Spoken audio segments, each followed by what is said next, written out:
if they stop persecuting you, let there be no hostility except against the aggressors. There will be retaliation in a sacred month for an offense in a sacred month, and all violations will bring about retaliation.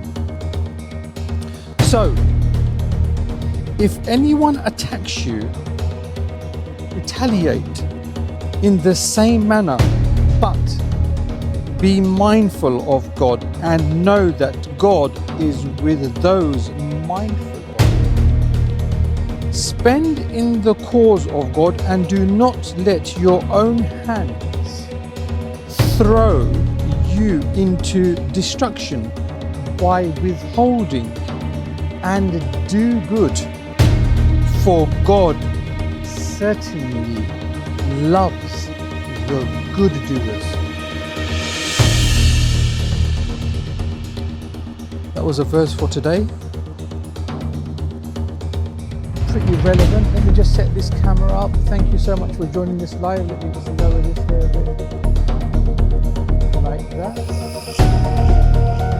Like that.